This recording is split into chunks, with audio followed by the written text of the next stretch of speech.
کر اپنے ہاتھوں میں دی کالم، اپنے اسلاف کا ہم رکھیں گے بھرم، تھام کر اپنے ہاتھوں میں دی کالم۔ ومن يضلل فلا هادي له، واشهد ان لا اله الا الله وحده لا شريك له، واشهد ان محمدا عبده ورسوله، اما بعد فان خير الحديث كتاب الله، وخير الهدي هدي محمد صلى الله عليه وسلم، وشر الامور محدثاتها، وكل محدثة بدعة، وكل بدعة ضلالة، وكل ضلالة في النار. قل إن صلاتي ونسكي ومحياي ومماتي لله رب العالمين لا شريك له، بذلك أمرت وأنا من المسلمين. حضرات گرامی، ماں اور بہنوں، نوجوان دوستوں، عزیز بچوں، ہم سب کے لیے یہ بڑی خوشی اور مسرت کا موقع ہے۔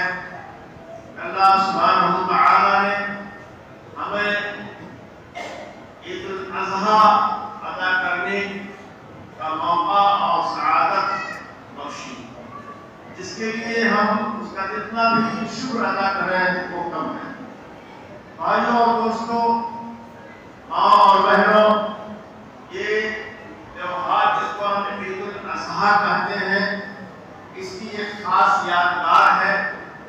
یہ کوئی گوشت خوری کا تہوار نہیں ہے، یہ کوئی لہو و لعب نہیں ہے، کوئی کھیل تماشا نہیں ہے، بلکہ اس کا ایک نہایت ہی اعلیٰ و رفیع اور پاکیزہ مقصد ہے۔ صحابہ کرام نے رسول اکرم صلی اللہ علیہ وسلم سے اس کے متعلق سوال کیا تھا کہ ماہ اللہ یا رسول اللہ، کہ اے رسول خدا صلی اللہ علیہ وسلم، یہ قربانیاں کیا چیز ہیں؟ تو آپ نے ارشاد فرمایا تھا سنت ابیکم ابراہیم، یہ تمہارے باپ ابراہیم علیہ السلام کی سنت ہے۔ یہ بخاری شریف کی روایت ہے۔ یہ سنت جو منائی جاتی ہے، اس کی یاد کو ہر سال کیوں تازہ کیا جاتا ہے، اور یہ تہوار ہم کو کس بات کا پیغام دے رہا ہے، اس کو تھوڑی دیر میں آپ کو سمجھانے کی کوشش کرتا ہوں۔ بہت لمبا چوڑا خطبہ نہیں دوں گا، بس کچھ دو باتیں سمجھانے کی میں کوشش کرتا ہوں۔ پہلی بات تو یہ ہے کہ توحید کے لیے مر مٹنا، اللہ کی وحدانیت کے لیے، وحدانیت کو برپا کرنے کے لیے، اس کو قائم کرنے کے لیے اپنا سب کچھ جھکا دینا، اور دوسرا اطاعت، اللہ اور اس کے رسول صلی اللہ علیہ وسلم کی اطاعت۔ حضرت ابراہیم علیہ السلام کی یہ یادگار ہے۔ حضرت ابراہیم علیہ السلام عراق کے اندر پیدا ہوئے تھے۔ اس زمانے کے جغرافی کے لحاظ سے جس مقام پر پیدا ہوئے تھے اس کو پور کہا جاتا تھا، وہاں پر پیدا ہوئے۔ مختصراً عرض ہے کہ پورا کا پورا ماحول مشرکانہ تھا، بت پرستی کا تھا، سارے لوگ بت پرستی میں مبتلا تھے، حتیٰ کہ ان کا باپ آزر بھی بت تراش تھا، بت بنایا کرتا تھا، بت بنا کر کے بیچا کرتا تھا۔ حضرت ابراہیم علیہ السلام نے جب آنکھیں کھولی اور انہیں اللہ سبحانہ وتعالی نے شعور اور بصیرت عطا کیا، تو انہوں نے محسوس کیا کہ یہ سورج اور یہ چاند اور یہ ستارے اور یہ جن کی پوجا پرستش کی جاتی ہے، یہ تو سب اللہ کے مخلوق ہیں، تو ان کے اندر کیا دم ہے، ان کے اندر کیا طاقت ہے؟ عبادت تو اسی ایک کی ہونی چاہیے، بندگی تو اسی ایک کی ہونی چاہیے، تو ان سب کا پالنہار ہے۔ سب سے آخر میں جب سورج بھی ڈوب گیا تو انہوں نے دیکھا آخرا، تو جب وہ ڈوب گیا انہوں نے کہا یہ تو میں ناوحب الآخرین، ڈوبنے والوں کو، بے نور ہو جانے والوں کو میں پسند نہیں کرتا ہوں۔ خلاصہ یہ کہ حضرت ابراہیم علیہ السلام نے عراق کی اس سرزمین میں توحید کا ڈنکا بجا دیا کہ اللہ ایک ہے، صرف اسی کی عبادت ہونی چاہیے، صرف اسی کی پرستش ہونی چاہیے۔ پورا ہو گیا، حتیٰ کہ ان کا باپ بھی مخالف ہو گیا۔ حضرت ابراہیم علیہ السلام نے قوم کو پیغام دینے کے لیے کہ یہ تمہارے اپنے ہاتھوں کے بنائے ہوئے بت، ان کے اندر کوئی طاقت نہیں ہے، ان کے اندر کوئی قوت نہیں ہے۔ ایک ایسے دن کا انتخاب کیا کہ جس دن وہ لوگ عبادت کرنے کے لیے، تہوار منانے کے لیے، میلہ کرنے کے لیے جاتے تھے۔ جب سارے لوگ مسجد سے میلے میں چلے گئے، حضرت ابراہیم علیہ السلام نے ایک کڑھائی لیا اور بت خانے میں جا کر کے تمام بتوں کو پاش کر دیا اور کڑھائی بڑے بڑے بت کے اوپر لٹکا دیا۔ جب قوم کے لوگ لوٹ کر آئے اور اپنے بتوں کی یہ ضرورت دیکھی تو بہت افسردہ ہوئے، بہت رنجیدہ ہوئے، اور پھر پتہ لگایا کہ وہ ایک نوجوان جس کو ابراہیم کہا جاتا ہے، وہ ہمارے بتوں کی برائی کرتا ہے۔ حضرت ابراہیم کو طلب کیا گیا، کہا تم نے کیا، کس نے توڑا ہے، کس نے سب کیا؟ ہمارے تو اپنے خود سے پوچھ لو، یہ تمہارا بڑا خود موجود ہے، اس سے پوچھ لو۔ انہوں نے کہا آپ جانتے ہیں کہ یہ بولتے نہیں ہیں۔ یہی انہیں سمجھانا تھا کہ یہ بولتے نہیں ہیں، یہ خود اپنی حفاظت نہیں کر سکتے ہیں، تمہیں کوئی نفع نقصان نہیں پہنچا سکتے ہیں، ان کی عبادت کیا، ان کی پرستش کیا، ان کی پوجا کیا، مخالف ہو گئے لوگ۔ اور کی کہانی آپ لوگ جانتے ہیں کہ آگ روشن کی گئی، یہ ہوا کہ اس کو کئی سزا دی جائے، آگ روشن کی گئی، آگ میں ان کو ڈالا گیا، اس امتحان میں کامیاب ہو گئے۔ اللہ نے کہا فرمایا نار کونی بردا و سلام علی ابراہیم، ہم نے کہا ہے آگ تو سلامتی والی ہو جائے، ٹھنڈی ہو جائے ابراہیم، پر آگ ٹھنڈی ہو گئی، اس سے کامیاب نکل آئے۔ اب جب دیکھا کہ ماحول یہاں کا بالکل مناسب نہیں ہے اور یہاں محنت کرنا رائگاں ہے، ایسی زمین میں بیج ڈالنا کہ جہاں اگانے کی صلاحیت نہ ہو، بیکار ہے۔ حضرت ابراہیم علیہ السلام اللہ کے حکم سے اپنے بیوی کو لے کر کے، اپنے بچے لوط کو لے کر کے ہجرت کر کے ارض فلسطین میں چلے گئے اور ارض فلسطین میں رہے۔ بچوں کی نہایت مختصر بات عرض کرنا چاہتا ہوں، اس میں اس کو تفصیل سے نہ بیان کر کے یہ صرف عرض کرنا چاہتا ہوں کہ لاسٹ میں جو قربانی انہوں نے پیش کیا، اطاعت شعاری دیکھیے کہ جب مکہ کی سرزمین میں تھے، اپنا وہ فلسطین میں رہتے تھے، 1000 میل دوری پر، 1 مہینے کی مسافت کی دوری پر رہتے تھے، اور بیوی بچوں کو لا کر کے وادی غیر زیزرا یعنی مکہ کے اندر آباد کر دیا تھا۔ لیکن جب کبھی کبھی آتے رہتے تھے بیوی بچوں کا حال معلوم کرنے کے لیے، اور ابراہیم چلنے پھرنے کے لائق ہو گئے، 7 سال کی عمر ہو گئے، تو ابراہیم علیہ السلام پھر مکہ بیان کر کے پہنچے۔ یہاں سوئے تو خواب دیکھ لیا، خواب دیکھ لیا۔ اللہ نے کہا فَلَمَّا بَلَغَ مَعَهُ السَّعْيَ قَالَ يَا بُنَيَّ إِنِّي أَرَىٰ فِي الْمَنَامِ أَنِّي أَذْبَحُكَ فَانظُرْ مَاذَا تَرَىٰ۔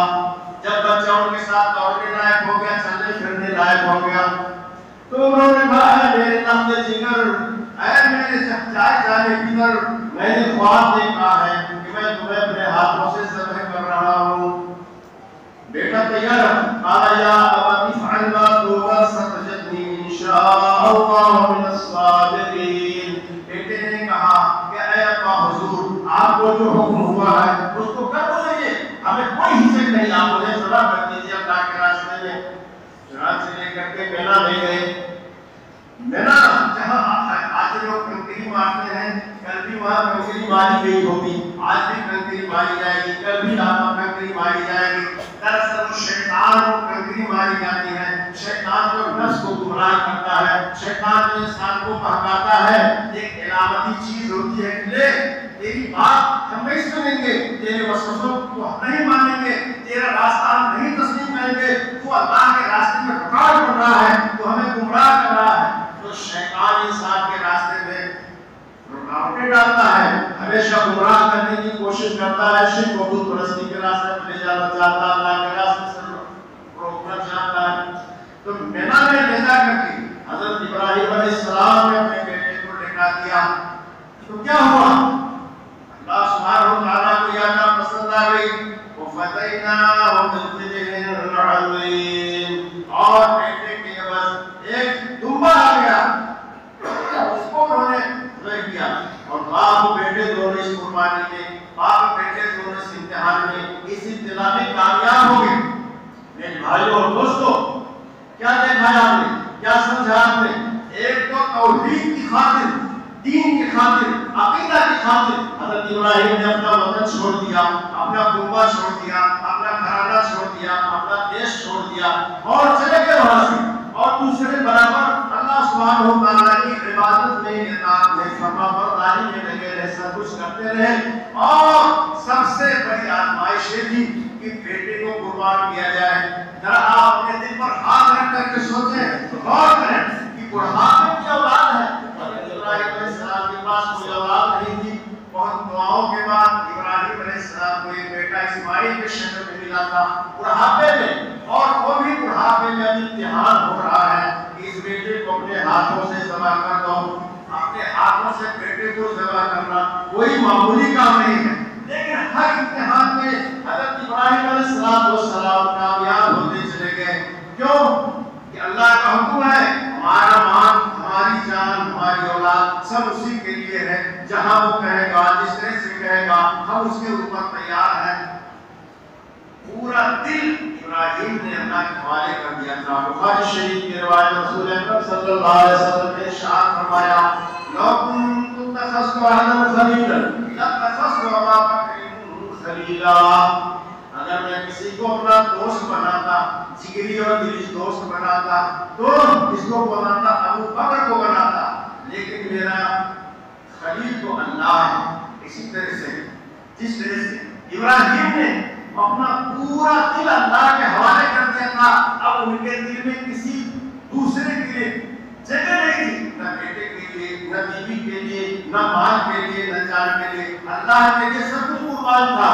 تو ایسے رسول اکرم نے فرمایا کہ میں نے بھی اپنا دل اللہ کے حوالے کر دیا ہے، میرا دوست، میرا خلیل تو اللہ ہے، اب میں کسی اور دوسرے کو اپنا خلیل نہیں بنا سکتا۔ میرے عزیزوں، میرے بھائیوں، میرے دوستوں، یہی پیغام ہے اس قربانی کا۔ آپ قربانی کرتے وقت پڑھتے ہیں ان صلاتی و نسکی و محیایا و مماتی للہ رب العالمین۔ کہہ دیجیے بے شک میری نماز و نسکی اور میری قربانی و محیایا اور میری زندگی و مماتی اور میری موت للہ رب العالمین، سب اللہ رب العالمین کے لیے ہے۔ یہ ہے مومن کی شان، یہ ہے بندے کی شان، یہ ہے رسول اللہ صلی اللہ علیہ وسلم کی سنت پر، سیرت پر چلنے والوں کی شان۔ ان کا سب کچھ اللہ کے لیے ہے، اس کے دین کے لیے ہے، عقیدہ کے لیے ہے۔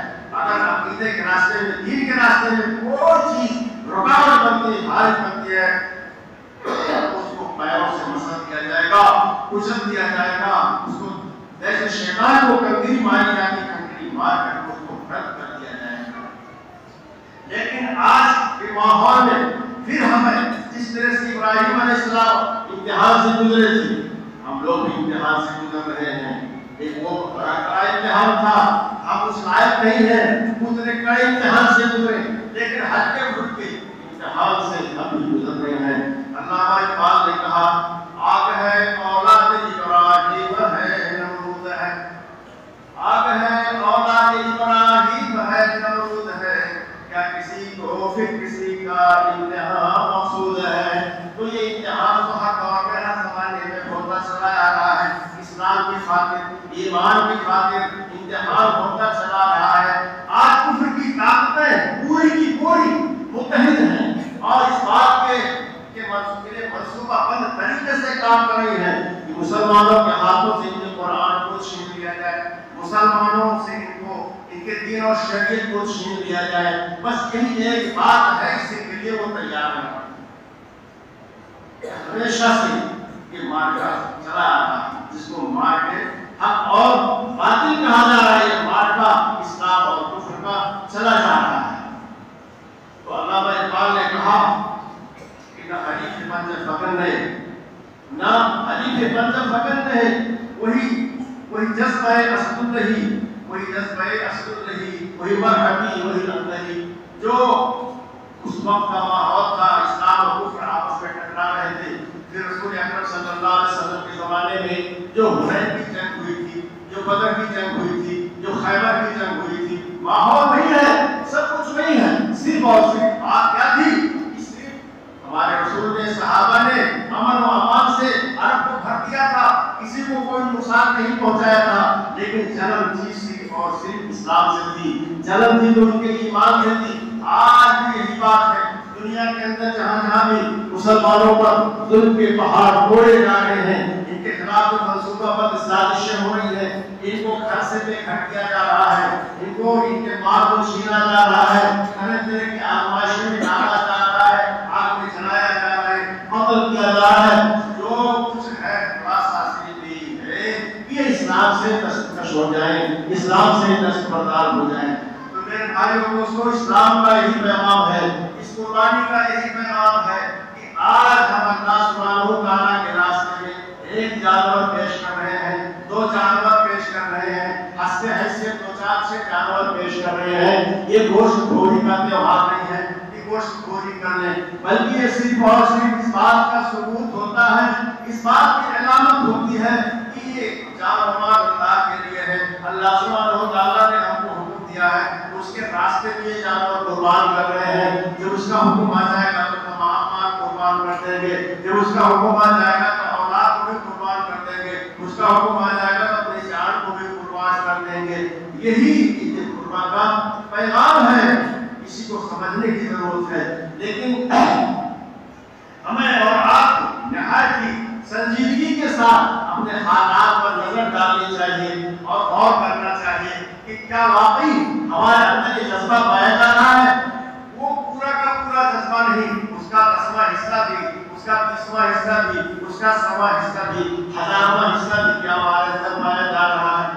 ہم ضرور دعوے دار ہیں اسلام کے، ہم ضرور دعوے دار ہیں مسلمان ہونے کے، قرآن خواہ ہونے کے، سب کچھ ہم دعوے دار ہیں، لیکن جہاں نفس کی بات آ جاتی ہے، جہاں اپنے فائدے کی بات آ جاتی ہے، حلال سے ہٹ کر حرام کے ذریعے سے، تو چوکتے نہیں ہیں۔ تو یہی امتحان ہے، یہی آزمائش ہے۔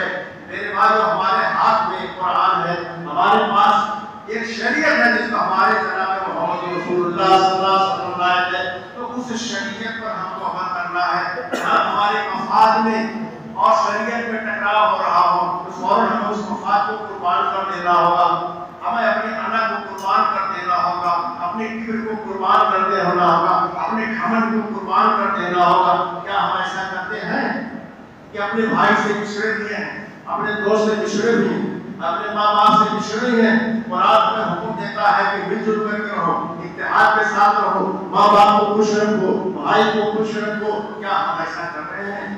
اگر کر رہے ہیں تو آپ قابل مبارکباد ہیں، اور اگر نہیں کر رہے ہیں تو آج اسی بات کا عہد کر لینا چاہیے کہ ہمیں اپنی انا کو، اپنے کبر کو، اپنے گھمنڈ کو ختم کر دینا چاہیے۔ اسی طرح جہاں شریعت پر عمل کرنے کا معاملہ آتا ہے، حلال اور حرام کا معاملہ آ جاتا ہے، بچوں کی تربیت کا معاملہ آ جاتا ہے، یہ میں کہاں تک یہ ساری چیزیں آپ لوگوں کے سامنے عرض کروں، بیان کروں، تو شریعت سب کے اوپر مقدم ہونی چاہیے۔ اللہ کے رسول صلی اللہ علیہ وسلم کا فرمان سب کے اوپر مقدم ہونا چاہیے۔ ایسا نہ ہو کہ مغربی تہذیب کے تیزابوں کی طرح ہم لوگ بھی ہو جائیں، شادی میں، بیاہ میں اور لباس میں، کھان پان میں، تمام چیزوں میں شریعت کو پس پش ڈال دیں اور انہی یہود و نصارہ کی نقالی کریں، ان کے روش پر چلیں، ان کے طرز عمل پر چلیں۔ یہ قربانی کا کیا مطلب ہے؟ اس قربانی کا ہمیں کیا فائدہ ہے؟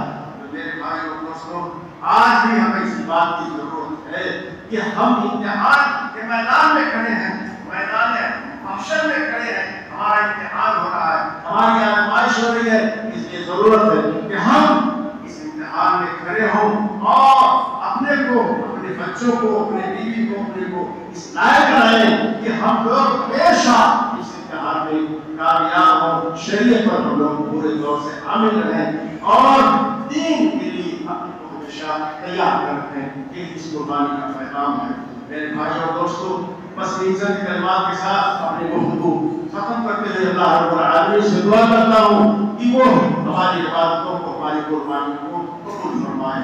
وآخر دعوانا الحمدللہ رب العالمین۔ آئیے ہم لوگ اجتماعی طور سے اللہ رب العالمین سے دعا کریں۔ ربنا آتنا فی الدنیا حسنۃ وفی الآخرۃ حسنۃ وقنا عذاب النار۔ ربنا آتنا فی الدنیا حسنۃ وفی الآخرۃ حسنۃ وقنا عذاب النار۔ ربنا لا تؤاخذنا إن نسينا أو أخطأنا۔ ربنا ولا تحمل علينا إصرا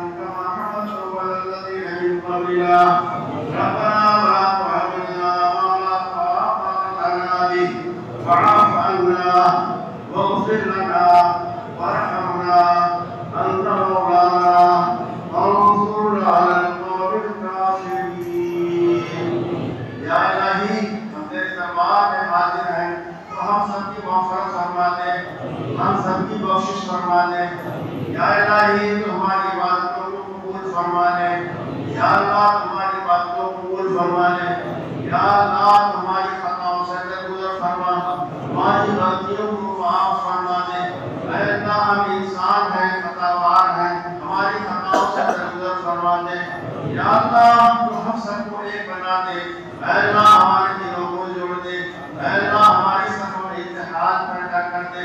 یا الہی تو ہماری قربانیوں کو قبول فرما لے. اے اللہ ہمارے دلوں میں خلوص للہ پیدا فرما دے.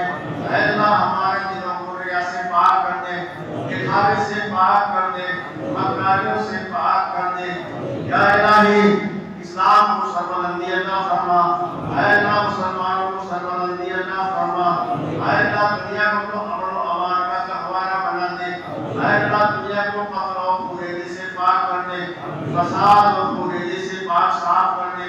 اے اللہ سارے انسانوں کے دلوں کو جوڑ دے، آپس میں سب کو بھائی بھائی بنا دے، سب میل محبت کے ساتھ زندگی بسر کریں. یا اللہ ہم میں سے جو بھائی دنیا سے رخصت ہو چکے ہیں، تیرے یہاں جا چکے ہیں، اے اللہ تو ان کی مغفرت فرما دے. اے اللہ ان کی قبروں کو نور سے بھر دے. اے اللہ انہیں عذاب قبر سے بچا، جہنم کے عذاب سے بچا. اے اللہ ہم میں سے جو لوگ زندہ ہیں، اے اللہ ایمان و اسلام پر قائم رکھ. اے اللہ ہم میں سے جو فقر فاقہ کے مبتلا ہے، اپنے فقر فاقہ کو دور کر دے. سارے لوگوں کو خوشحالی عطا فرما دے، سارے لوگوں کو فراخی عطا فرما دے. یا اللہ ہم میں سے جو بغیر شادی کے بیٹھے ہوئے ہیں، اے اللہ ان کے لیے شادی کا انتظام فرما. اے اللہ ہماری جو بیٹیاں جو بہنیں بغیر شادی کے بیٹھی ہیں، اے اللہ ان کے لیے مناسب جوڑا عطا فرما. اے اللہ ان کے لیے غیر سے دوسرا بار مہیا فرما دے. یا اللہ ہماری بہن بیٹیوں کو پردے کی توفیق عطا فرما دے. اے اللہ انہیں فاطمہ زہرا رضی اللہ تعالیٰ عنہ کی چادری کی عزت و عصمت عطا فرما دے. اے اللہ انہیں فاطمہ زہرا کی چادری کی عزت و عصمت عطا فرما دے. اے اللہ انہیں ازواج مطہرات کے طریقے پر چلنے کی توفیق عطا فرما. اے اللہ صحابیات کے طریقے پر چلنے کی توفیق عطا فرما دے. اے اللہ ہم سب کی مغفرت فرما دے. بھول چوک ہم سے ہوئی ہے، ہماری خطاؤں سے درگزر فرما دے. اے اللہ اس مدارس کی حفاظت فرما، مساجد کی حفاظت فرما. اے اللہ ہمارے جو بھائی جیلوں میں بند ہیں، اے اللہ ان کے رہائی کا سامان پیدا فرما دے. اے اللہ جہاں کفر اور اسلام کے اندر مارکہ آرائی ہو رہی، اسلام کو تو سربلندی عطا فرما دے. اے اللہ حرمین شریفین کی حفاظت فرما. اے اللہ حرمین شریفین کی حفاظت فرما. اے اللہ آل سعود کی مدد فرما، سعودی حکومت کی مدد فرما. اے اللہ جو لوگ اسلام کے لیے لڑ رہے ہیں، اللہ ان کی مدد فرما. اے اللہ شیعہ روافض اور خوارج کو ان کو کیسے گردار تک پہنچا دے. اے اللہ ان کے خلاف برباد کر دے. یا اللہ سبحانہ وتعالی کفر کی طاقتیں حرمین شریفین کو غارت کرنا چاہتی ہیں، شیعوں کی شکل میں، خوارج کی شکل میں وسط وسطہ ہو کر کے شیعوں کو آگے کر کے وہ اسلام کو ختم کرنا چاہتی ہیں. اے اللہ ان کے ناپاک منصوبوں کو خاک میں ملا دے. اے اللہ انہیں ہزیمت سے دوچار کر دے. اے اللہ جو ہمارے مجاہد ہیں، جو ہمارے مسلمان بھائی ہیں، جو تیرے دین کے لیے لڑ رہے ہیں، تیرے دین کی سربلندی چاہتے ہیں، ان کی تو مدد فرما دے. اے اللہ سبحانہ وتعالی اس دنیا کو کرونا آفت سے نجات دے دے، کرونا وبا سے نجات دے دے. یا الہی جو جہاں ہیں جو پریشان ہوگی پریشانیوں کو دور کر دے اور دنیا کو امن شانتی سے بھر دے. ہمارے اس ملک میں پاک امن شانتی قائم کر دے. اے اللہ سبحانہ وتعالی ہر طرح سے امن شانتی ترقی اور خوشحالی عطا فرما دے. اے اللہ ہم سب کی مغفرت فرما دے. جب تک دنیا میں زندہ رکھ، ایمان اسلام پر زندہ رکھ. ہمارے اسلامی سراج الدین کو اے اللہ سربلندی اور مضبوطی عطا فرما. اس کے بانیان کی قبروں کو نور سے بھر دے. یا اللہ جن لوگوں نے ستارے کی ترقی اور تعمیر میں کسی بھی زمانے میں کسی طرح حصہ لیا تھا، اے اللہ ان کو اجر عظیم سے نواز دے. آج کے اس موجودہ دور میں ماحول میں جو لوگ بھی ہماری اس ادارے کی اور دیگر دینی اداروں میں مدد کر رہے ہیں، اے اللہ آپ کو فضل عظیم سے نواز دے، اے اللہ ان کے کاروبار میں ترقی عطا فرما، اے اللہ انہیں ہر طرح سے برکت عطا فرما، ان کو ان کے آل اولاد سب کی حفاظت فرما، سبحان ربک